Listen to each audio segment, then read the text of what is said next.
I was just looking for a deal. That's the part one keep coming back to. Like, it excuses everything that happened after. My old laptop had finally died. No dramatic moment, no sparks, just a quiet refusal to turn on after years of abuse and one too many late night coffees spilled across the keyboard. I didn't have the money for a new one, not really. Rent was coming up, freelance work was slow, and I was tired of asking my parents for help like I was still 21. So when I saw the listing, asterisk MacBook Pro, good condition, $300 or best offer asterisk, I clicked immediately. The guy's messages were short, polite, almost rushed. He said it belonged to his brother, that it still worked fine, just needed a wipe. We met in the parking lot of a grocery store just before sunset. He handed it over, took the cash, wished me luck, and drove off without looking back. That should have been the end of it. Back in my apartment, I set the laptop on my desk and powered it on, planning to erase everything right away. The fan whirred louder than it should have. The screen flickered, then settled. No password. Just one user account. _, asterisk. Curiosity isn't my worst trait, but it's close. I told myself I'd just check to make sure there was nothing important before wiping it. 1 minute, tops. The desktop was empty except for a single folder. Private. Do not open asterisk, I laughed out loud. A short, disbelieving sound, alone in my kitchen. It felt like a dare. Of course I opened it. Inside were dozens of subfolders, all labeled by dates. Inside those, videos. Hundreds of them. No thumbnails, no descriptions. Just raw files, like someone had dumped pieces of their life into a hard drive and walked away. I clicked one at random. The video opened to a dim bedroom. Unmade bed, window cracked open. A guy sitting on the edge, elbows on his knees, staring at the floor like he'd forgotten the camera was there. Dark hair, strong nose, broad shoulders under a soft t-shirt. Silas. I didn't know his name yet, but something in my chest tightened anyway. He shifted, scrubbed a hand over his face, muttered something I couldn't hear. The clip ended without anything happening. No payoff, just him existing. I should have closed it, wiped the drive, moved on. Instead, I opened another. Same room, different day. He was shirtless this time, pacing while talking to the camera, voice low and steady, complaining about work, about feeling stuck, about not knowing if he was doing Tyre's life right. We're just killing time until something better showed up. I feel invisible most days, he said, eyes flicking up like he'd just remembered the lens. Which is stupid, I know. But still. I sat down without realizing it. An hour passed. Then 2. Some videos were awkward. Some painfully intimate. Some clearly meant for someone. Just not me. And yet there I was, learning the rhythm of his voice. The way he laughed when he got uncomfortable. The habit he had of rubbing the back of his neck when he didn't know what to say next. The last folder had only one file. My cursor hovered. My heart was beating faster than it had any right to. When the video started, Silas was standing by the window, city lights bleeding into the room behind him. He looked nervous. A small smile tugged at his mouth like he wasn't sure he deserved it. If you're watching this, he said, exhaling slowly, then I guess you bought the laptop. My stomach dropped. I couldn't delete these, he continued. Part of me hoped someone would find them, not just to watch, but to asterisk see me. He paused, eyes softening. If that's you, there's a file on the desktop. You'll know which one. The screen went black. I stared at my reflection in it. My apartment suddenly too quiet, too small. I hadn't planned on knowing him. I hadn't planned on feeling this strange pull toward a man who didn't know I existed. The text file was exactly where he said it would be. I didn't open it right away. I just sat there, hands in my lap, realizing something had shifted. Not dramatically, not loudly, just enough that I knew going back to how things were an hour ago wasn't possible. I told myself I'd sleep on it, that I'd decide tomorrow. But even as I shut the laptop, I already knew that wasn't true.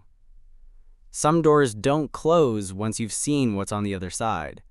And whether I liked it or not, Silas had just cracked one open for me. I went to bed that night with his voice still in my head, calm and uncertain and real. And somewhere between the ceiling fan's hum and the dark, a quiet thought settled in. This wasn't just curiosity anymore. I didn't text him that night. I stared at the number in the file for a long time, thumb hovering, then locked my phone and told myself I was being ridiculous. Parasocial. Weird. Invasive. Pick your word. I went to sleep telling myself this would be a funny story someday. Asterisk the time I almost did something unhinged and didn't. By morning, that lie had already fallen apart. I made coffee, I barely drank, opened my email, closed it, opened the laptop again like it might have changed overnight. The private folder was still there, exactly where I'd left it, like it hadn't dreamed of leaving me alone either. I clicked another video. Then another. What surprised me wasn't the explicit ones. I could have handled that. It was the ordinary moments that got under my skin. Silas folding laundry on his bed, narrating his thoughts like he didn't expect anyone to listen. Silas staring at his phone, debating whether to text someone and deciding not to. Silas talking about wanting to move, wanting to asterisk reset, wanting to be braver than he felt. I keep thinking, he said in one clip, rubbing his jaw, that if I just changed cities, I'd change with it, like the version of me that keeps hesitating wouldn't follow. I paused the video there, because that sounded like something I'd said, out loud, to friends, to myself. More than once. By noon, I wasn't pretending anymore. I wanted to know if he was okay. I wanted to know if he'd actually meant it, that invitation buried in the last video, the quiet reach out if you want. I told myself I'd send something neutral, polite, something that didn't sound like I'd spent hours inside his life.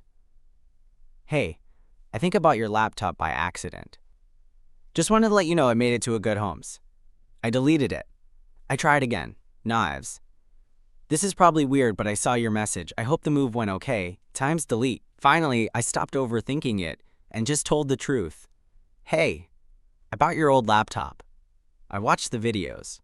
I'm sorry if that crosses a line. I just wanted you to know you were seen. I sent it before I could talk myself out of it. Set my phone face down. Walked away. Came back. Picked it up again. Nothing. An hour passed.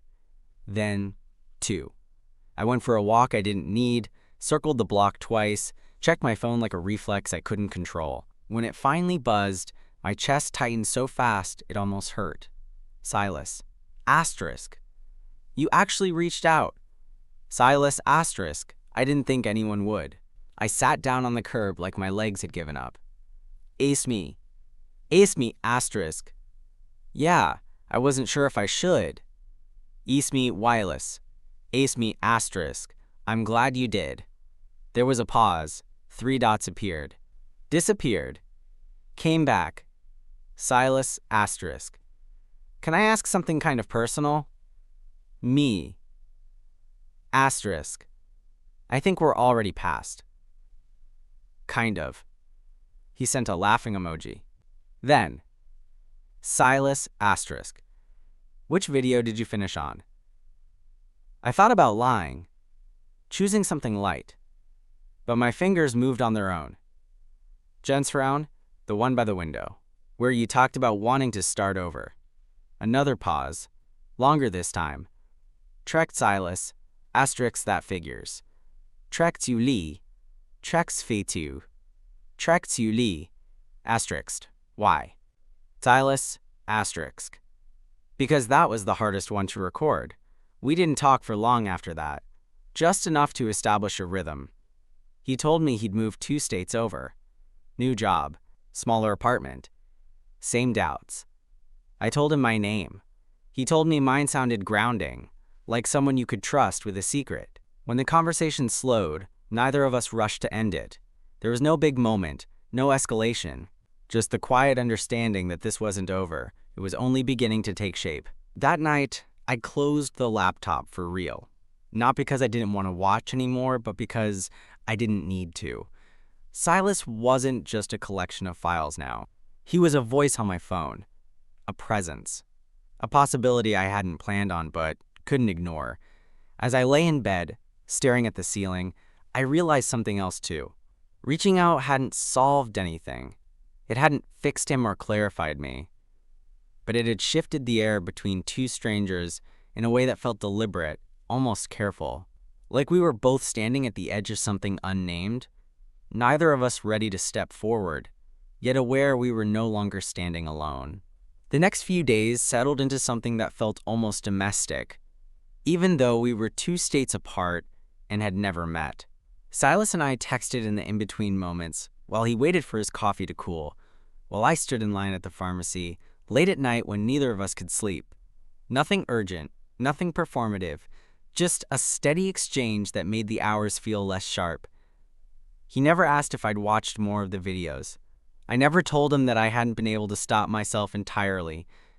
Instead, he told me about his new apartment. 3rd floor walk-up, thin walls, a neighbor who practiced trumpet badly and loudly. I told him about my building, the flickering hallway light, the woman downstairs who smoked on the fire escape like it was a designated patio. "Sounds like a place where stories start," he texted once. I stared at that longer than necessary. Some nights he sent voice messages, short ones, casual. But there was something grounding about hearing him speak directly to me, not to a lens. His voice was warmer this way, less guarded, like he wasn't performing honesty anymore, just living in it. One night, after a pause that stretched a little too long, he asked, "Do you ever feel weird about how we started talking?" I answered honestly, "Kaksia," but not in a bad way. More like, "It forced us to skip the bullshit." He replied almost immediately, "That's exactly it. We didn't flirt at first." Not really. The closeness grew sideways, through shared observations and half-finished thoughts. Through realizing we laughed at the same stupid things. Through admitting, slowly, the parts of ourselves we usually soften for other people. One evening, he told me he'd gone on a date. Coffee. Nice guy. No spark. I kept thinking about whether I was present, he said in a voice note, or if I was just comparing. I knew what he meant without him saying my name. That night, I almost told him how it felt to imagine him sitting across from someone else. Not jealousy exactly, something quieter, more personal, like a question I wasn't ready to ask yet. Instead, I said, "You don't owe anyone certainty before you're ready." There was a long pause after that. Then, "Silas, asterisk, you're good at this." Kermi, asterisk at what? Silas, asterisk, making space without pushing. I set my phone down and leaned back against the couch, letting that settle. It felt like trust, or the early shape of it. A week later, he sent me a picture, not of himself, just the view from his window, a strip of sky caught between buildings, washed in late afternoon light. "This is where I recorded the last video," asterisk he wrote. Not of intense different place now. Same light, though. I didn't respond right away. I just looked at the image, imagining him standing there, phone balanced somewhere, choosing his words carefully, choosing to be seen without knowing by whom. Me. Asterisk. I'm glad you kept the light. Silas, asterisk. Me too. That night, as I got into bed, I realized how quietly this had woven itself into my life. No grand declarations, no turning points anyone else would recognize. Just the steady presence of someone who felt familiar in a way that didn't depend on proximity. I wasn't in love. Not yet, but I was invested. And for the first time in a long while, that didn't scare me. As sleep crept in, one thought surfaced, unforced and calm. Eventually, one of us would have to cross the distance. Not physically, not yet. Emotionally, say something that changed the shape of this. But for now, it was enough to let it exist as it was. 2 people learning each other's edges. 2 lives, running parallel, close enough to feel the warmth. I fell asleep holding my phone, not waiting for a message, just aware that somewhere else, Silas was probably doing the same. The first time we talked on the phone, it was an accident. I was brushing my teeth, half asleep, when my phone started ringing. Silas's name filled the screen, and for a split second I just stared at it, toothbrush hanging uselessly from my mouth, Like, if I didn't move, the moment might undo itself. I answered without thinking. "Hey," I said, voice rough, embarrassed by how intimate it sounded already. "Hey," he replied, quieter than usual. "Sorry, I didn't mean to call. I meant to send a voice message." "It's okay," I said, leaning against the sink. "You can hang up if you want." There was a pause, not awkward, considered. "I don't want to," he said. So we didn't. We talked about nothing for a while, about how weird it was to hear each other live instead of compressed through text, about how voices carry more truth than words sometimes. I paced my bedroom barefoot, tracing the same path over and over, while Silas lay on his couch, staring at his ceiling. At some point, he asked, "Do you ever feel like we skipped a step?" I thought about it. Yeah, but I don't think we skipped the important ones. He hummed softly at that, like he was filing it away. After that, calling became normal. Not constant, just intentional.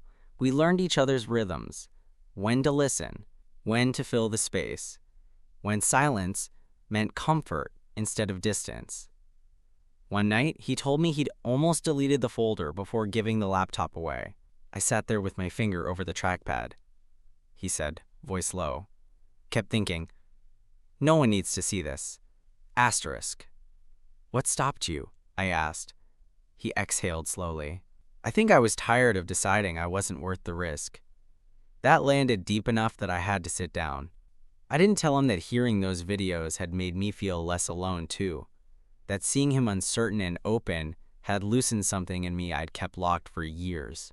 I wasn't ready to say it out loud yet, but I felt it settling, heavy and real. A few days later, he sent me a picture of himself for the first time. Not posed, not polished, just Silas, leaning against his kitchen counter in a worn t-shirt, light slanting across his face. He looked steady, like someone learning how to stand without bracing for impact. I stared at it longer than I should have. You look good, typed. He replied a minute later. I feel more like myself. Which is new. That night, lying in bed, I realized how quietly the balance had shifted. This wasn't just connection anymore. It was intention. We were choosing each other in small, consistent ways. Showing up without being asked. Staying without being held. I thought about asking when we'd meet. Thought about how that question might change things. But something told me not to rush it. That whatever this was needed room to breathe before it learned how to walk.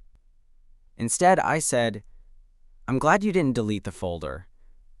He was quiet for a moment. Me too, he said. But I'm more glad you found me after it stopped recording. When the call ended, I didn't feel restless or keyed up like I used to after late-night conversations. I felt calm, grounded, like something had finally clicked into place without forcing it. I lay there in the dark, listening to the familiar hum of my building, aware of a truth forming, not dramatic, not overwhelming, just clear. This wasn't about the laptop anymore. It was about what we were building now, piece by piece, in real time. And for the first time, I wasn't wondering if it would last. I was just present enough to let it. The idea of meeting didn't arrive all at once. It showed up in pieces, half jokes, casual references, sentences that ended with someday instead of a date. We both pretended not to notice the shape forming between us, like acknowledging it too early might scare it off. It was Silas who finally said it, one quiet Sunday afternoon while I was folding laundry. I might be coming your way next month, he said, like it was nothing, like he hadn't just shifted the ground under my feet.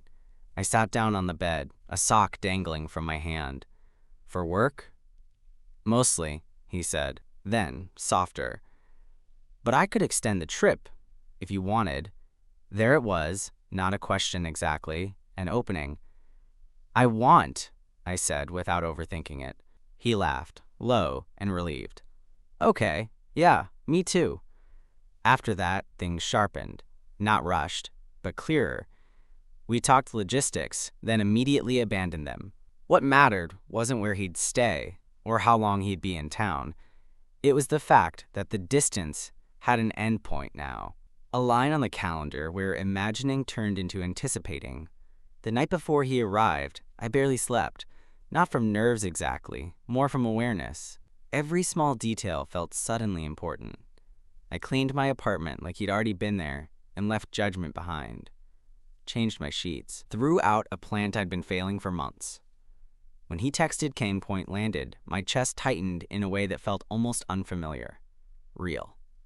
Immediate. We agreed to meet outside my building. Neutral ground. A buffer. I stood by the entrance, pretending to check my phone while my attention was fixed on every passing shape. Then I saw him, not dramatically.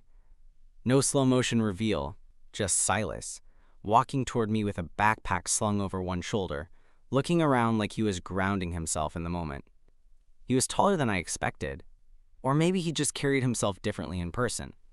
More solid. We stopped a few feet apart. "Hey," he said. "Hey," I replied. For a second, neither of us moved. All that closeness we'd built suddenly had a physical dimension, and we were recalibrating around it. Then he smiled. The same one from the videos. Softer now. I stepped forward and hugged him. It wasn't electric. It wasn't overwhelming. It was warm. Familiar. Like our bodies had already agreed this made sense. We pulled back slowly, both smiling like idiots. "You're real," he said. "So are you," I answered. We walked upstairs together, not touching, but close enough that our arms brushed. Inside my apartment, he took it all in, the light, the space, the way I lived. Nothing felt staged. Nothing needed to be. We talked. Sat on opposite ends of the couch, then closer without deciding to. Shared takeout.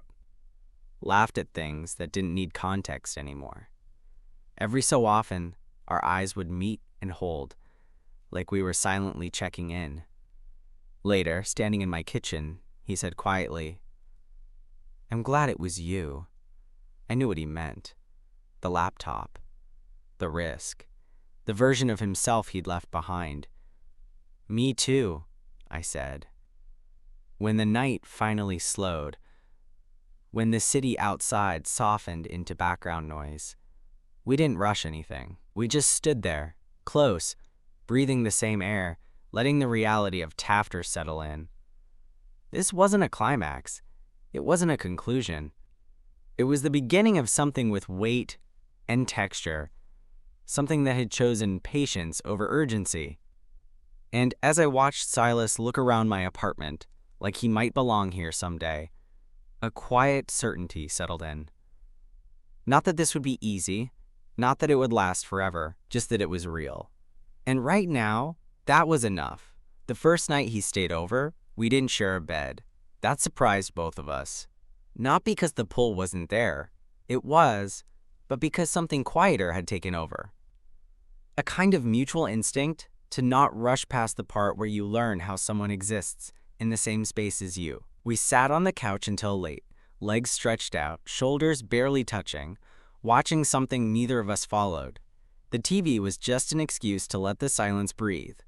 At one point, Silas leaned his head back and said, "This feels safe." I nodded. "Yeah, I was hoping you'd say that." He slept in the guest room.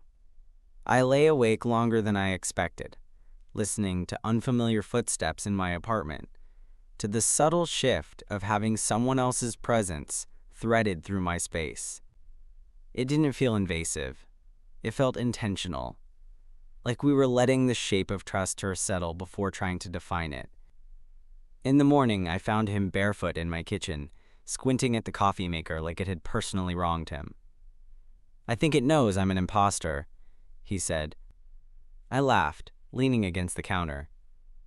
"It only respects confidence." Then I'm screwed. The next few days unfolded slowly, deliberately. We walked the neighborhood. I showed him my favorite corner cafe, the park where I went when my head got too loud. He told me about the places he'd lived before, what he liked, what he'd run from. We learned each other's pacing, how close felt comfortable, when to reach out and when to let the moment stand on its own. There were touches, but they were light. A hand at my back, guiding me across the street. his knee brushing mine at dinner and staying there, my fingers catching the sleeve of his jacket when he turned away too fast. None of it felt like testing boundaries. It felt like recognizing them.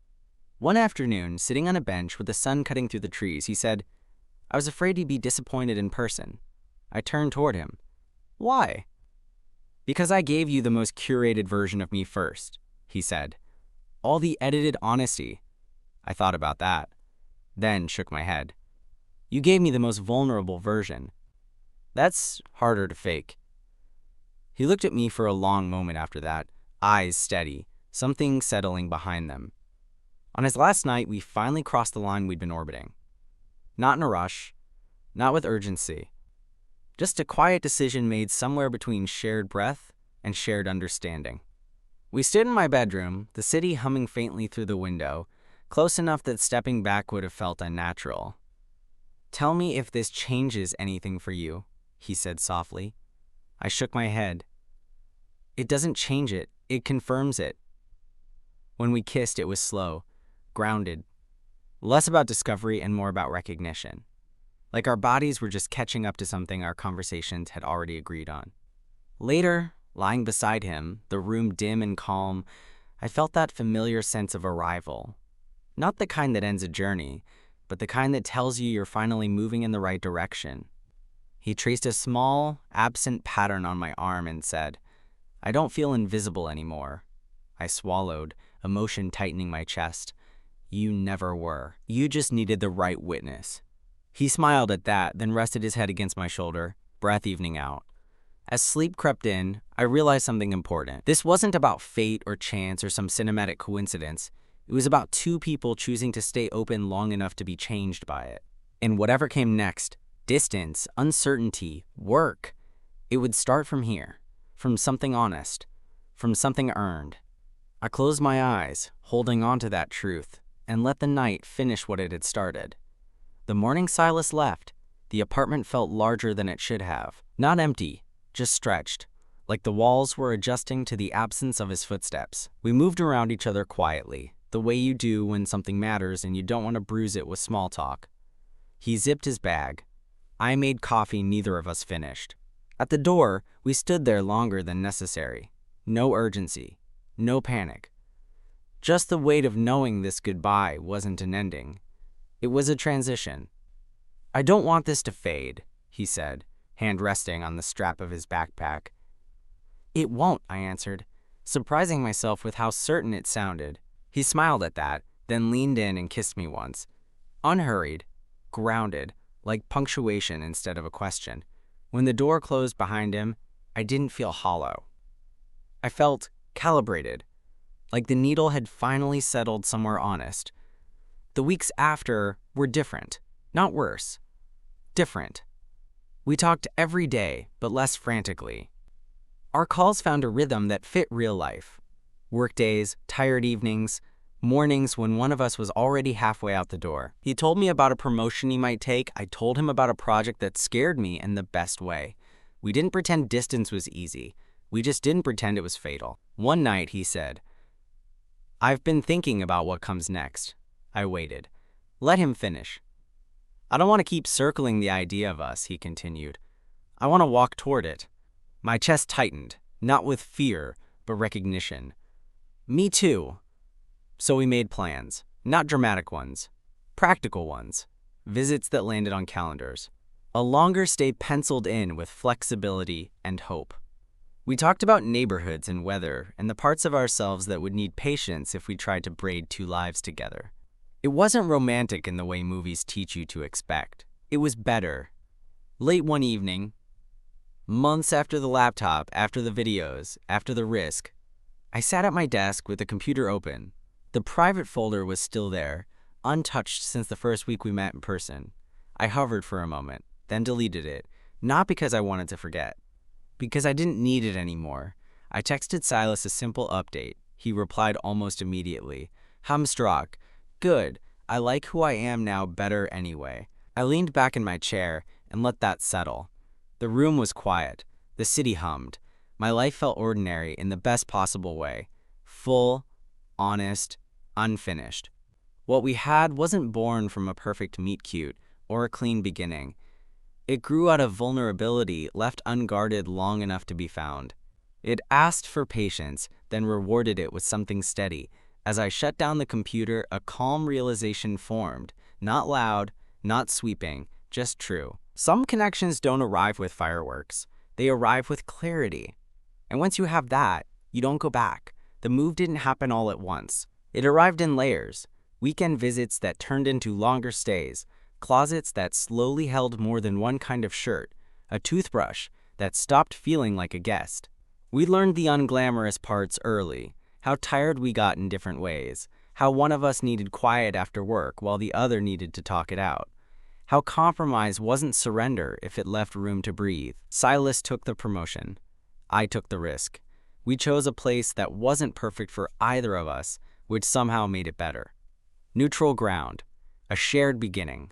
The first night we slept there, surrounded by boxes, we ate pizza on the floor and laughed at how adult it felt to argue about where the couch should go.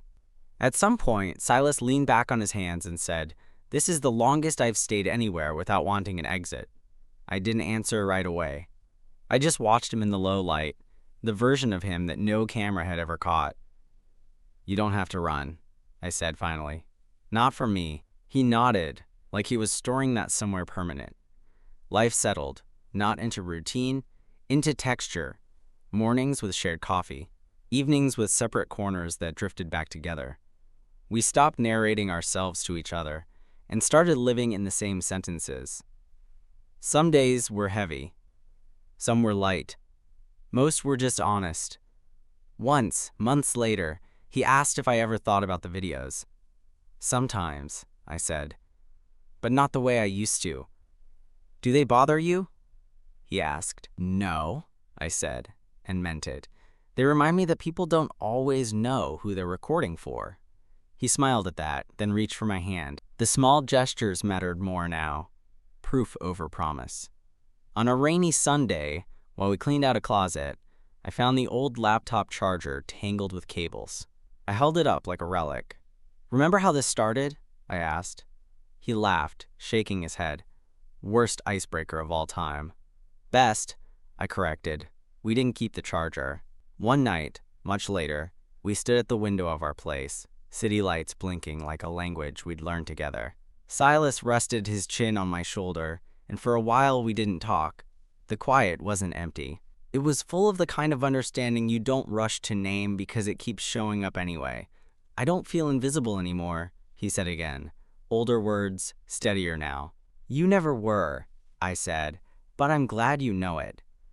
When we turned in for the night, there was no sense of arrival or ending, just continuation, the best kind.